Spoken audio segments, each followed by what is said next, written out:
সোহরাওয়ার্দী উদ্যানের এক কোণে বসে আছে ছোট্ট ছেলেটা। গায়ের রং মলিন, পায়ে নেই স্যান্ডেল, চোখে না বলা এক ব্যথার চিহ্ন।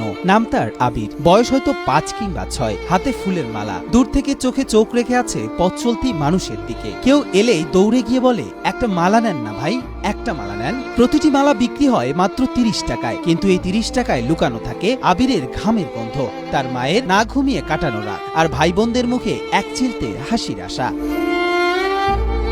৪ বছর আগে হঠাৎ হারিয়ে যায় আবিরের বাবা। একটা দুর্ঘটনায় মৃত্যু হয় তার। সেই থেকে থেমে যায় আবিরদের স্বপ্নের ঘড়ি। স্কুলের ব্যাগটা জোটেনি তার কপালে, আর জীবন তাকে শিখিয়ে দেয় কাঁধে নিতে হয় দায়িত্ব, যেটা শিশুদের নয় বরং বড়দের কাজ। তার মা মালা গাঁথেন, এরপর আবির ও তার ২ বোন মিলে সেই মালা নিয়ে ছুটে পড়ে শহরের পথে। উদ্যানের পাশে, বিশ্ববিদ্যালয়ের সামনে, এমনকি ট্রাফিক সিগন্যালেও তারা দাঁড়িয়ে থাকে, হাতে ফুল এবং চেহারায় প্রত্যাশা নিয়ে। তার ডাক শুনে পাশ দিয়ে হেঁটে যাওয়া মানুষ থমকে দাঁড়ায়। তাদের হাতে হয়তো সময় নেই, কিন্তু আবিরের চোখের ভাষা তাদের থামিয়ে দেয়। তারা একটা ফুলের মালা নেয়। হয়তো সেই ফুলের মালা তাদের কাজে না আসলেও একটি শিশুর অবুঝ হাসির কারণ হতে অনেকেই পাশে দাঁড়ানোর ক্ষণিক চেষ্টা করে থাকেন।